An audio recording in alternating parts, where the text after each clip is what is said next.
Et oui, bonjour Pauline, l'instant était donc solennel ce jeudi avec la venue de Manuel Valls, le Premier ministre, qui a symboliquement tenu à allumer le tunnelier géant Federica, qui s'est donc élancé aujourd'hui pour une mission de plusieurs années d'excavation.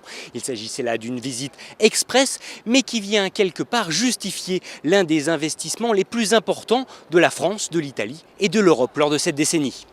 La France apportera pour sa part 2,2 milliards d'euros, soit 25%, comme l'Italie. C'est un engagement important. Ce financement devra être sécurisé sur la durée de réalisation du projet, ne pas peser exclusivement sur le budget de l'État.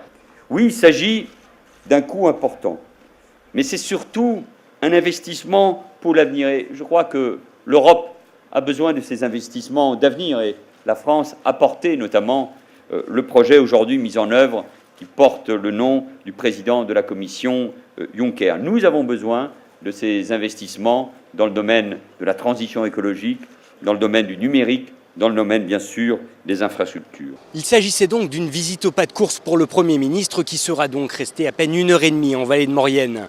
Accompagné de représentants de la presse triés sur le volet, inutile de vous dire, Pauline, que TV8 Mont-Blanc n'était pas de cela. Le Premier ministre a donc inauguré Federica, le tunnelier de 2400 tonnes qui s'est donc élancé ce 21 juillet, direction l'Italie. Il s'agissait donc d'une visite organisée dans les moindres détails et sur laquelle il est à noter qu'aucun des manifestants contre le projet n'a tenu à se faire entendre. Je pense que s'il y avait eu une manifestation particulière, ça n'aurait pas été positif. Donc on préfère se faire entendre par le biais des arguments de fond plutôt que par une manifestation stérile en quelque sorte. Nécessitant un an juste pour sa fabrication, le tunnelier Federica va donc aujourd'hui partir pour une mission de 5 ans. 5 années durant lesquelles il devra excaver une galerie longue de 9 km sur le même tracé du tube transfrontalier.